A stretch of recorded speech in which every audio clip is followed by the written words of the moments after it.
Okay. Okay, now we can start. Sorry about that. No problem. No, take your time. Whenever you're ready, I'll be ready. All right. Let's see. Okay. So before we do the interview, I have to say this. This is let's see. Okay.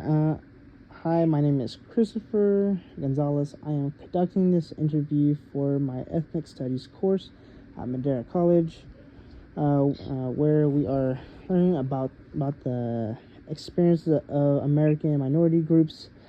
Do I have your permission to record our conversation and share it with my professor? Yes, sure. All right. You do. Let's see.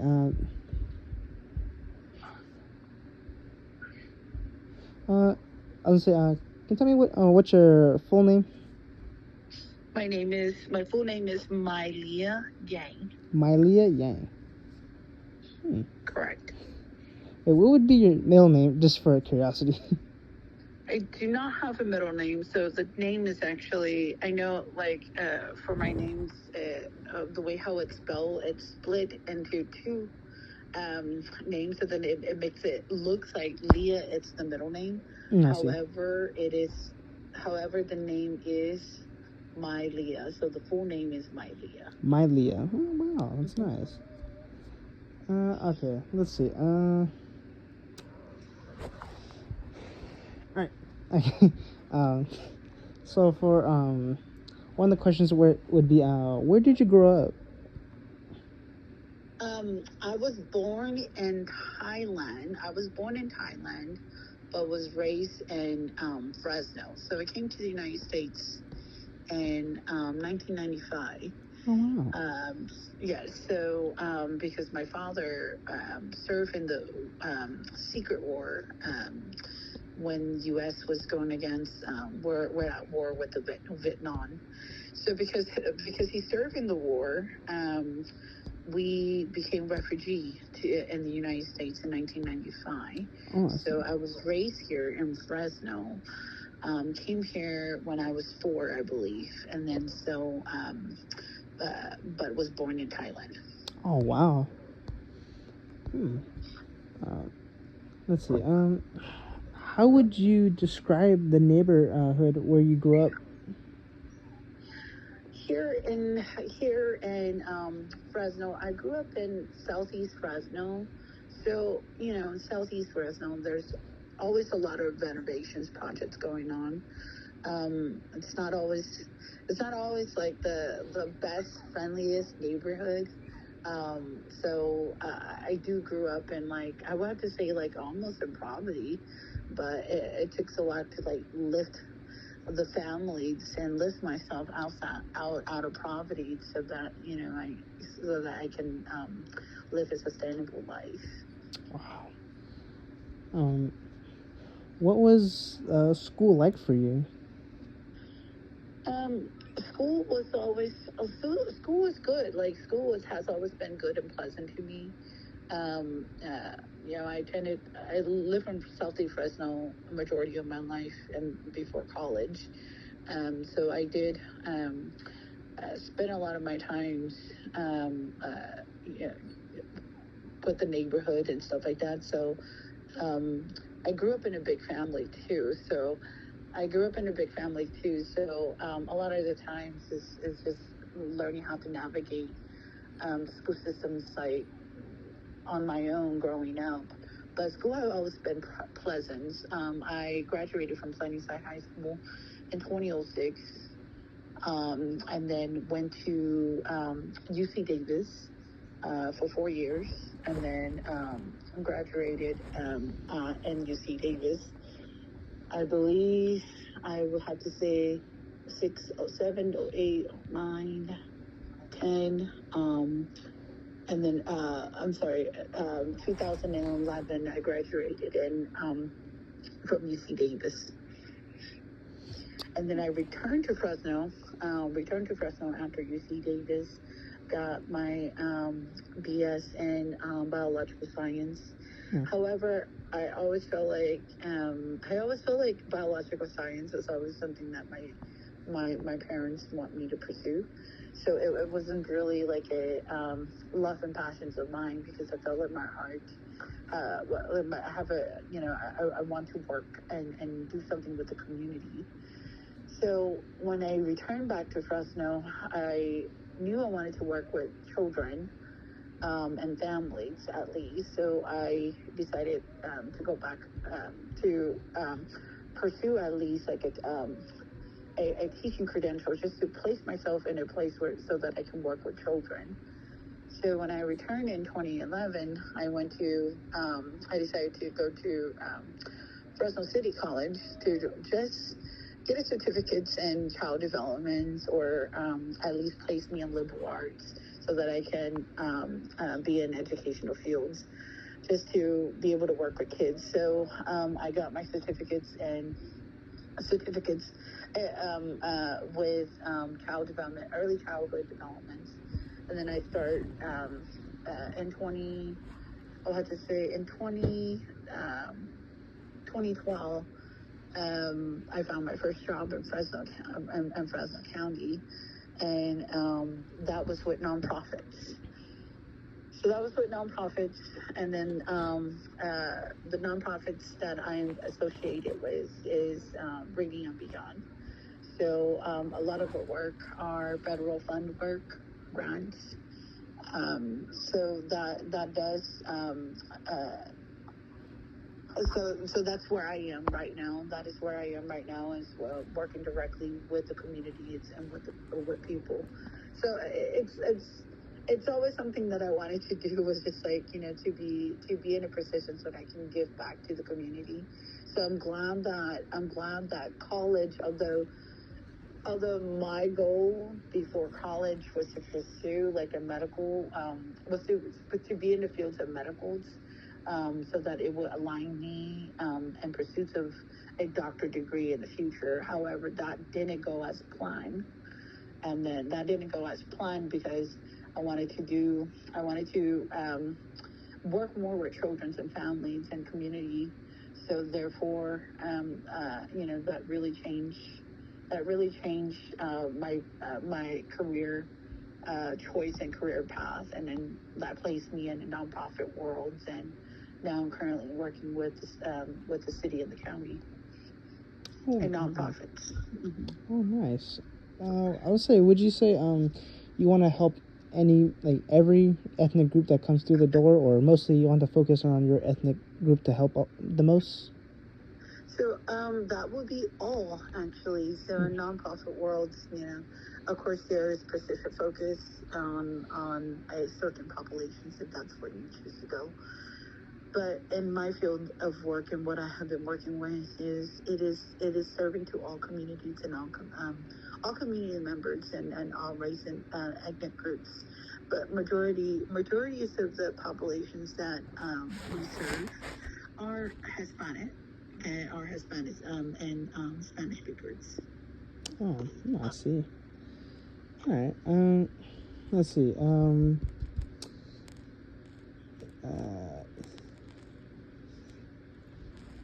oh yeah. Regarding your ethnicity, how do you identify yourself? I am Hmong.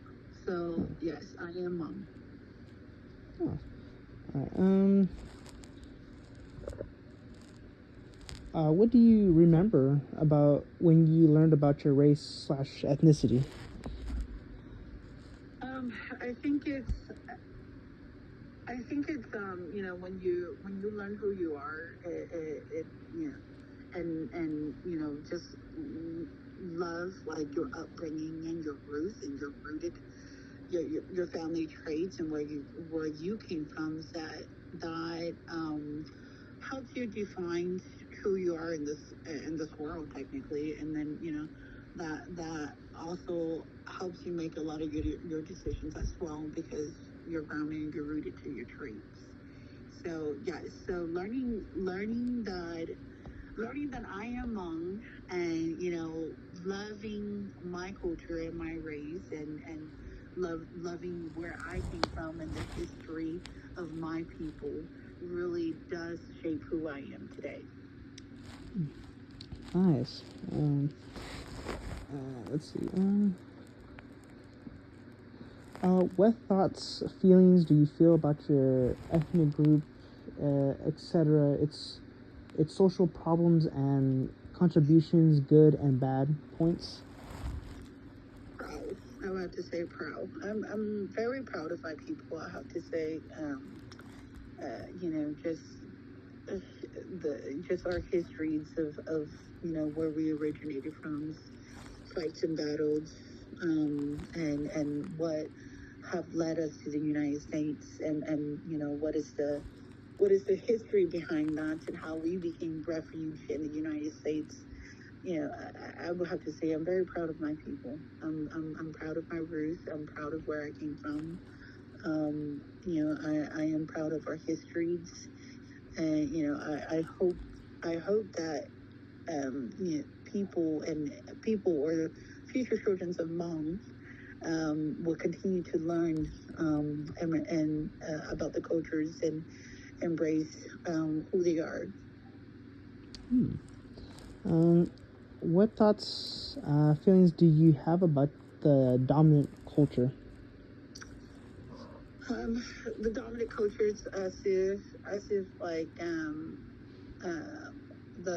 for Hmong people, or like just like mostly like American cultures, like white supremacists. Yeah.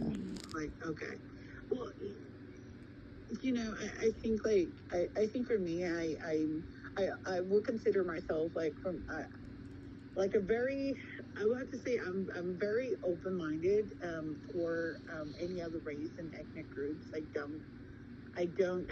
have never had any challenges or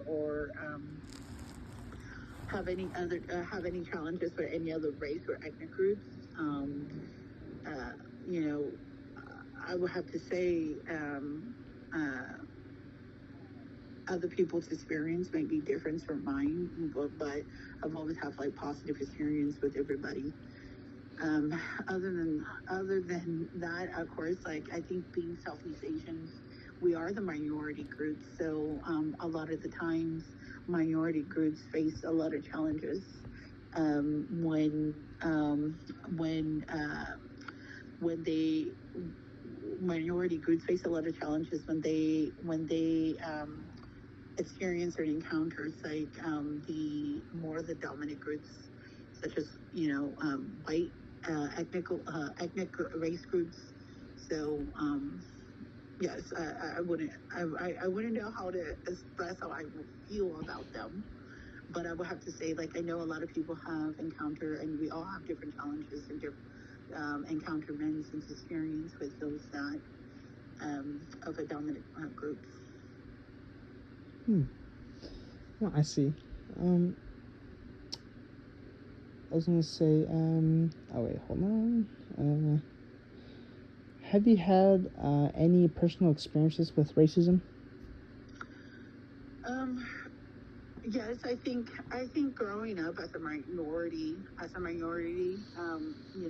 everybody, I would have to say that at least everyone would have had at least an encounterment of racism. But yes, as a minority groups, I have encountered racism growing up, and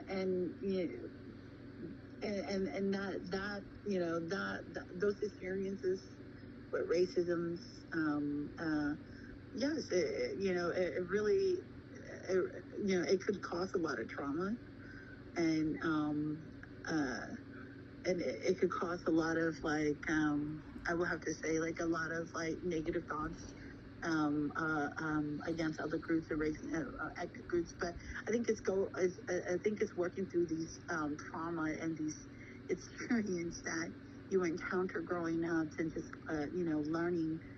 learning from those traumas and learning what you can take away from those traumas and what you can do with it. I see. I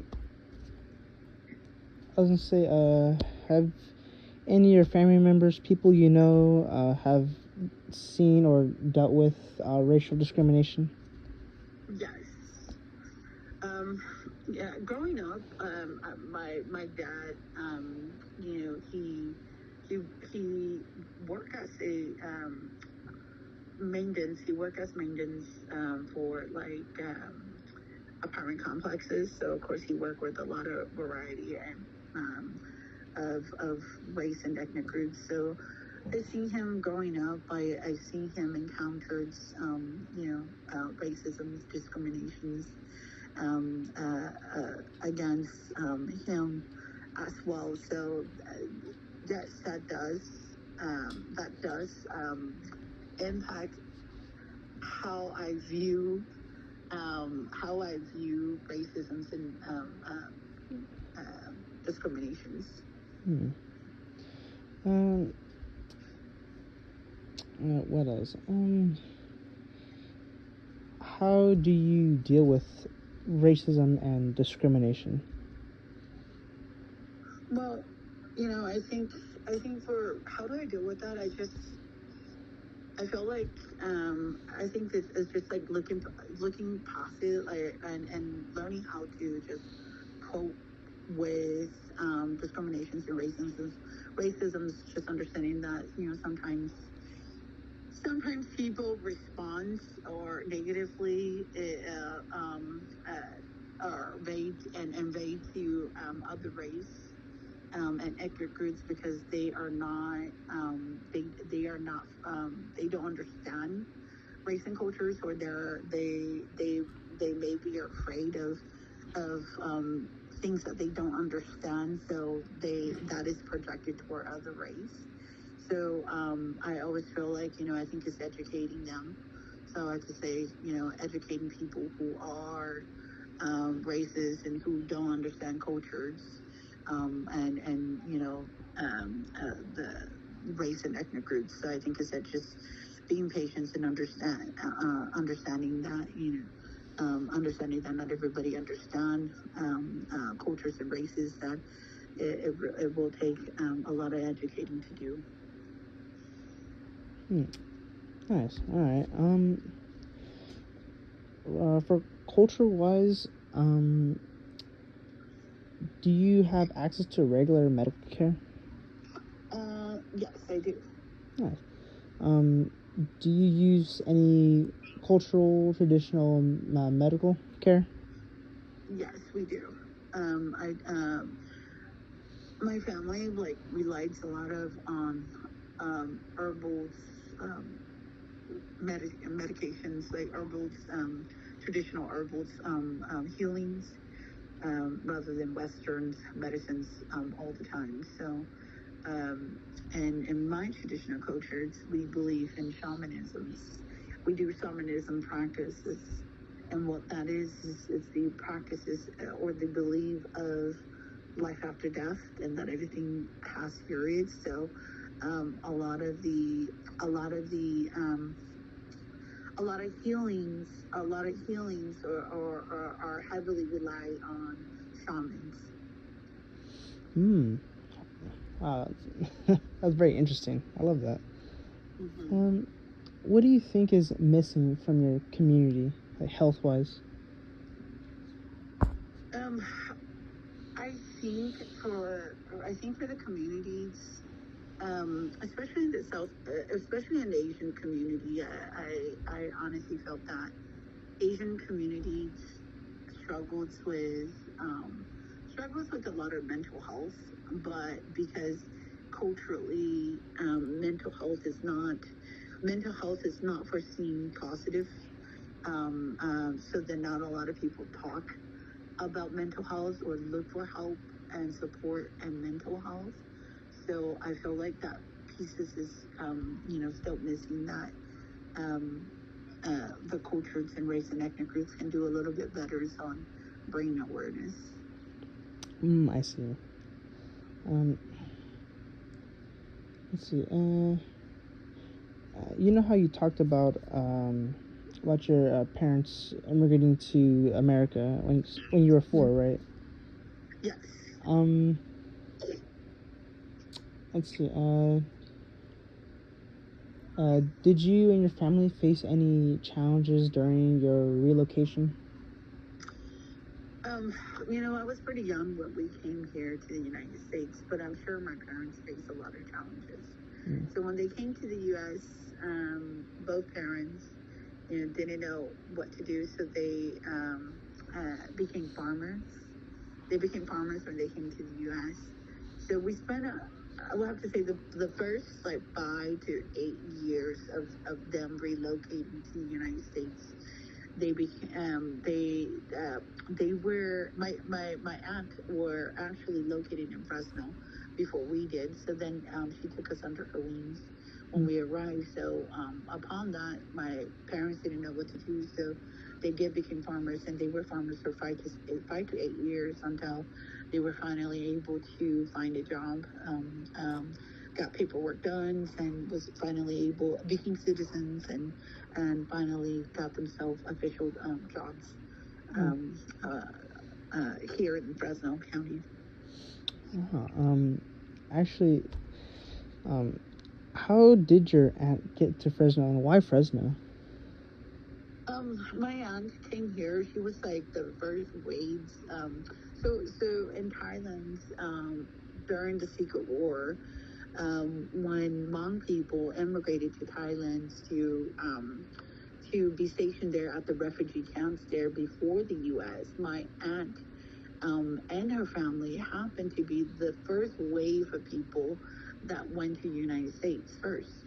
So they were the first waves of the group that the United States have brought in as refugees. So she went first. My dad did not want to leave Thailand because, of course, we have a lot of families that are left behind. However, due to the circumstances of the war and new opportunities that he can give his family, he made the decisions to leave Thailand and became refugees in Fresno County. So he chose Fresno because my aunt was here in Fresno first. So he came to the United States and chose Fresno to settle in because my aunt was here first. I see. How many generations of your family have lived in the United States? I want to say our family's was the first. Our family's the first generation. So yes, the family's the first generation. I don't think there's anybody else before us. I was gonna say, would you consider yourself as a first generation? Yes, I am the first generation. Do you have any other siblings within your family?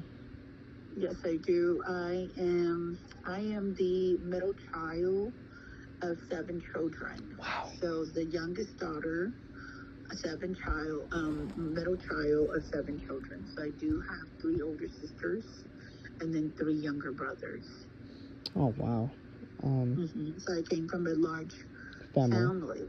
Because back in the country, it's, the idea to having a large family is because you need a lot of families have larger families because you need all the help that you can get to for the harvest or to run farms or to help around the household. So Asian people do have a larger family. Wow. Would you say any of your siblings have kids of their own? My siblings, yes, I have 3. All my younger brothers are not married. We're all a lot older now than me. We're all in our 30s now, but my younger brothers are not married. The older sisters are married, so they do have children. All the sisters are married, so they do have children of their own now. Oh, wow. Wow, impressive. Let's see.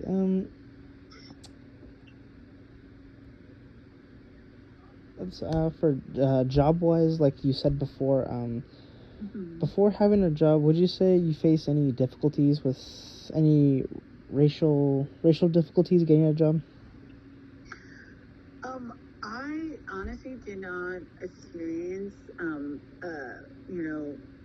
racial challenges before getting a job or during the process of getting a job. So I didn't encounter that. But yeah, of course, like, growing up, I have encounters like, racial remarks or coming across people who are just not very kind because I am the minority groups, so making like comments or just hearing other people make comments, like negative comments toward me because I am, Hmong or Southeast Asians was a struggle. It was a challenge, and those experiences not very did not make a very I will have to say it was not a very nice experience to have to encounter at the age that I was during those times of those encounterments.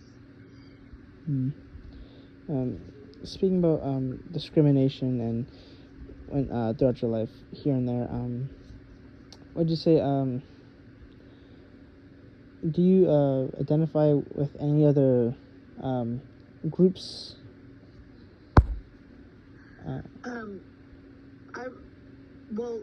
I have to say I'm not sure like what any other groups like race groups, but or not. But I think like growing up, like I'll have to say like growing up, I was a lot of there was a lot of like self-discovering as well. So I can say that I'm part of the LGBTQ community as well. So being part of the LGBTQ communities and being Southeast Asians have also brought a lot of discriminatory and a lot of challenges on its own. Would you say have you any experienced any discrimination because you were part of the LGBTQ community? I think yes, like of course I just encountering like a lot of friends who were not very accepting of me being part of that community. Culture-wise? And yeah, culture-wise as well. Like even culture-wise, like even families, like growing up and being part of the LGBTQ communities. My family was not very accepting of that as well because it is something that they are not used to culturally.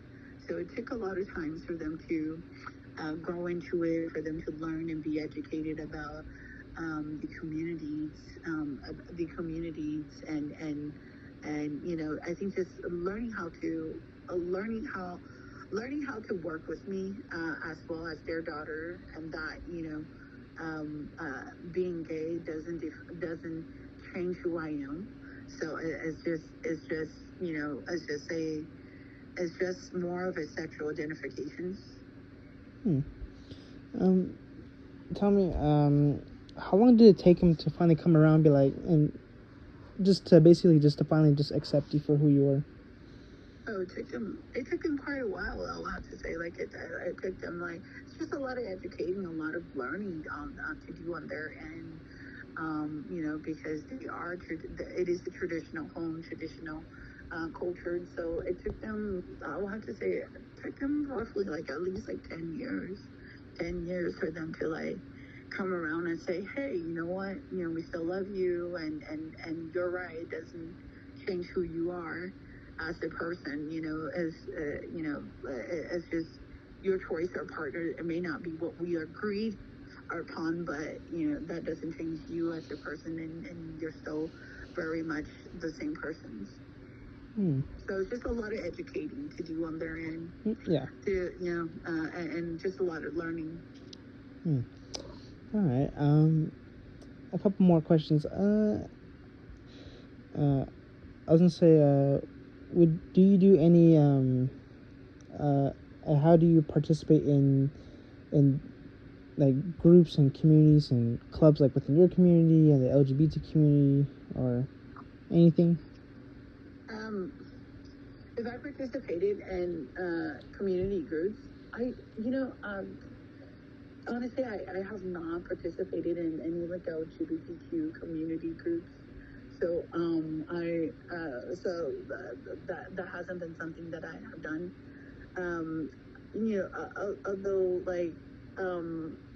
finding friends are in that community, yes, I do have friends, that are also are part of the communities as well. So that really helps with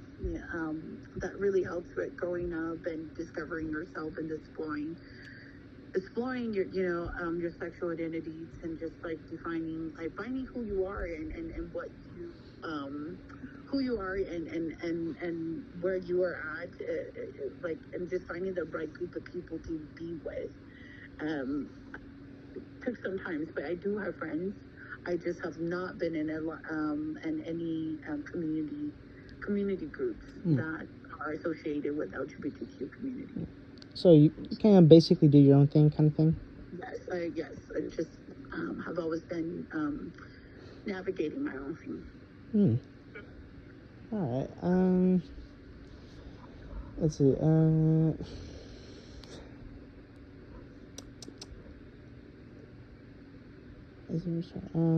Let's see. Would you say, is there any stories, lessons, or experiences that you can feel in? I mean, feel is unique to your ethnic group. Can you repeat the question one more time? Oh yeah. Sorry. Is there a story, lesson, or experience that you feel is unique to your ethnic group? I feel that it's unique to my ethnic groups. That's an interesting question. Like for example, most Mexican and Mexican Americans can relate stories about immigrating to like America, or people like a culture can relate to that. Like, yeah, my family did the same thing.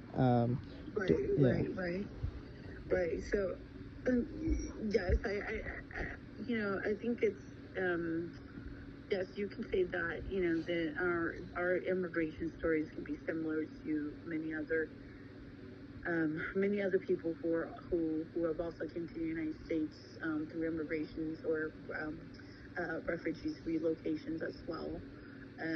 But yes, like my specific stories about immigrations, and coming to the United States, and coming to the United States in pursuit of American dreams. I think a lot of people came to the United States for that. It's just the pursuit of the American dream. My father, my dad has dreams of opportunities for his children, so he made bad decisions to come to the United States because he wants to see his children grow and have a good and better life. So I think he took that opportunities to relocate in the United States in pursuit of that.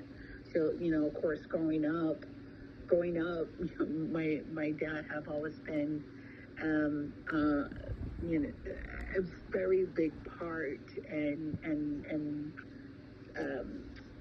and shaping who we are as children, or at least me, because of all the hardship that he has gone through. He was a very big inspiration for the children, and my big inspiration as well. So, of course, the pursuits of higher education, good job, have always been something that has been installed in a lot of the children and a lot of us growing up. So, I will have to say, like, that is our immigration stories from Thailand to the United States. Wow. Man, honestly, before hearing your story, I always thought what is she what's her story? Because because I always look at other people, basically what's their story behind them, because you know what I mean. Right. When my parents came here to the United States, and they became farmers, I remember I remember, working at the farms like at such a young age as well, just to help my family's out. And a lot of times I remember my parents would be there at the farms until like very, very late at night, and the way how I would have where how I would do homework would be at the farms, right? So I spent a lot of my times at the farm growing up. So I knew them growing up at the farms and working at the farms and seeing how my father and my mother are working the farms. I wanted to make a difference, and I said, you know what, someday I'm going to make sure that my parents don't ever have to do this again. I'm going to make sure that I work hard, that I make sure that I study hard, that I reach the American dreams of my father, so that I can lift my family out of poverty. So that's always been the inspirations and the goals. So which is why I work, which is why, I work hard. I work hard in life, and I to make sure that I achieve everything that I can, for my families, but also for me as well. And so I think that's why it led me to do the kind of work that I do today. So with the community. So I currently right now may not be the doctors that I wanted to be, but currently right now I am working in nonprofits. I am working with nonprofits, with the city and the counties, with Radiant Beyond's nonprofit organizations, as the directors of health and school success. Nice. For the last question, own personal question. So far, wait, actually, how old are you now? Right now, I am 36. 36. And for the last, what was it? For the last couple years now, from once you were 4 to 36, how do you feel that America has treated you? Of course, with the new presidentials in office, like I will have to say that with Trump's administrations, it has been a challenge, okay, to minority groups like I. But we're working through it together. So we're hopeful that we'll get through this hard times. All right. And to end off this interview, what was it? Can you can you state your name and where you are in America one last time? Yes, my name is Mylia Yang. I live in Fresno County. I think that's it, right? Yeah, I guess so. Yeah, yes, I live in Fresno County. Nice. All right. So I guess this concludes our interview. Yes, thank you, Christopher. Thank you so much, Leah.